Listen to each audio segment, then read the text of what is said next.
Assalamualaikum warahmatullahi wabarakatuh. Selamat pagi Ibu Cynthia Nurika Irma, MPD dan teman-teman.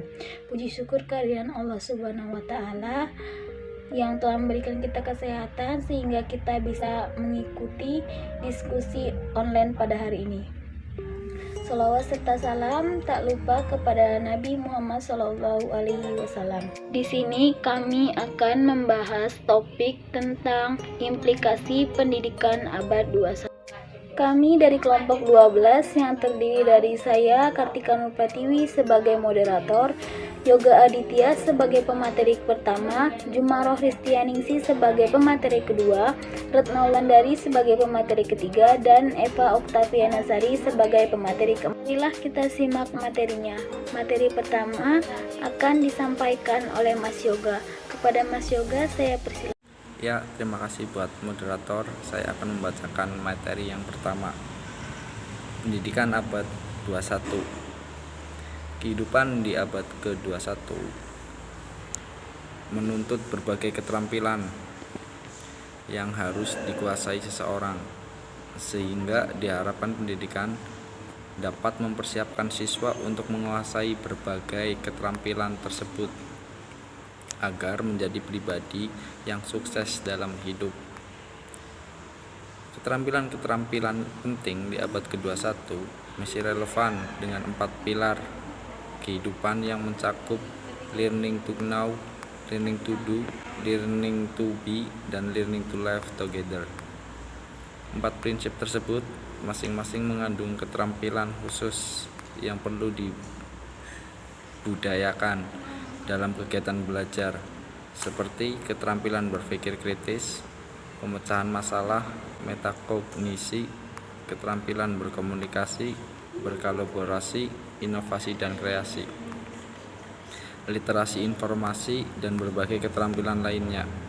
Secara singkat, pembelajaran abad ke-21 memiliki prinsip pokok bahwa pembelajaran harus berpusat pada siswa, bersifat kolaboratif, kontekstual, dan terintegrasi dengan masyarakat.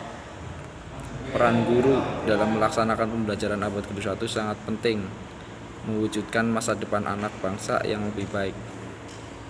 Ya, itulah materi yang bisa saya sampaikan. Saya kembalikan ke moderator.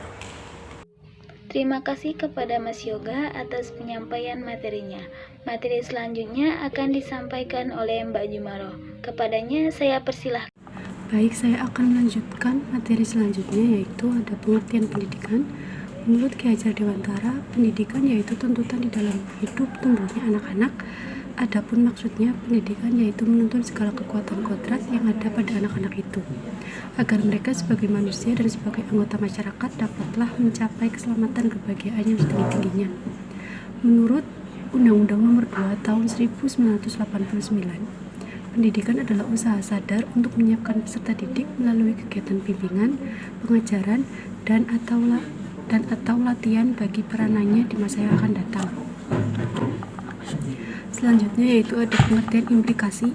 Menurut Kamus Besar Bahasa Indonesia KBBI, makna kata implikasi adalah keterlibatan atau suasana terlibat, sehingga setiap kata imbuhan berasal dari implikasi, seperti kata berimplikasi atau mengimplikasikan, yakni berarti membawa jalinan keterlibatkan atau melibatkan dengan suatu hal. Implikasi adalah suatu konsekuensi atau akibat langsung berasal dari hasil penemuan suatu penelitian ilmiah. Pengertian implikasi lainnya berasal dari implikasi menurut para pakar adalah suatu analisis atau hasil akhir temuan atas suatu penelitian. Terima kasih kepada Mbak Jumaroh atas penyampaian materinya. Materi selanjutnya akan disampaikan oleh Mbak Retno. Kepadanya saya persilakan. Baik, saya akan membacakan materi selanjutnya. Hubungan implikasi dengan manusia.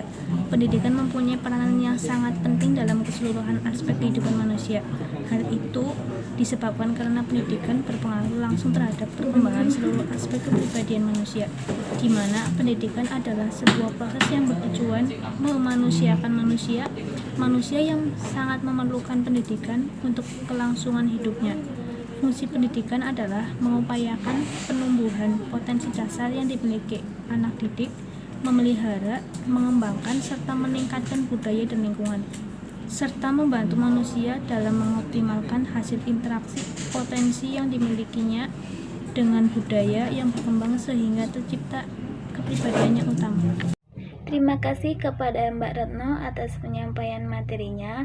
Materi selanjutnya akan disampaikan oleh Mbak Eva. Kepadanya saya persilakan.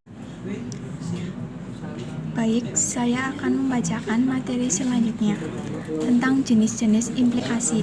Yang pertama, implikasi teoritis. Implikasi teoritis adalah di mana seseorang peneliti dapat memanfaatkan kelengkapan data bersifat gambar-gambar maupun foto yang memiliki tujuan untuk menguatkan hasil temuan dan penelitiannya. Yang kedua, implikasi metodologi. Implikasi metodologi penelitian adalah mengkaji berkenaan bagaimana cara dan metode berasal dari teori-teori yang digunakan di dalam sebuah penelitian. Yang ketiga, implikasi manajerial. Implikasi manajerial mengkaji atau membahas sebuah analisis atau hasil akhir penelitian. Selanjutnya, contoh implikasi. Yang pertama, implikasi di dalam kepemimpinan. Banyak perihal yang wajib diperhatikan di dalam sebuah kepemimpinan. Seorang pemimpin pastinya wajib punya sikap-sikap yang memiliki kualitas untuk kemajuan organisasi maupun perusahaannya. Yang kedua, implikasi etika. Hal ini berkaitan dengan formalitas yang dilakukan. Tentunya etika udah diajarkan sejak umur dini, kemudian berlanjut untuk selalu diterapkan di dalam kehidupan sehari-hari. Yang ketiga, implikasi budaya. Menerima dan mempelajari kebudayaan berasal dari negara lain adalah tidak benar atau bentuk sikap yang positif. Intinya adalah tidak wajib menutup diri dan selalu terbuka dengan pergantian dan perbedaan. Yang keempat, implikasi globalisasi. Implikasi ini sering diartikan sebagai sebuah akibat atau dampak kala fenomena globalisasi sudah terjadi di sebuah wilayah atau negara. Implikasi globalisasi ini tidak hanya terbatas pada definisi dalam produk atau barang saja, namun bisa pula bersifat bahasa, teknologi, pendidikan, budaya, formalitas, atau habit, dan lain sebagainya. Terima kasih kepada Mbak Eva atas penyampaian materinya. Baik, itu adalah penyampaian materi dari kelompok kami. Selanjutnya saya akan membacakan kesimpulan dari materi yang telah disampaikan. Pendidikan adalah aktivitas pengembangan diri melalui pengalaman bertumpu pada kemampuan diri dan belajar di bawah bimbingan pengajar. Pendidikan sebagai proses transformasi budaya atau pewarisan budaya dari satu generasi ke generasi selanjutnya.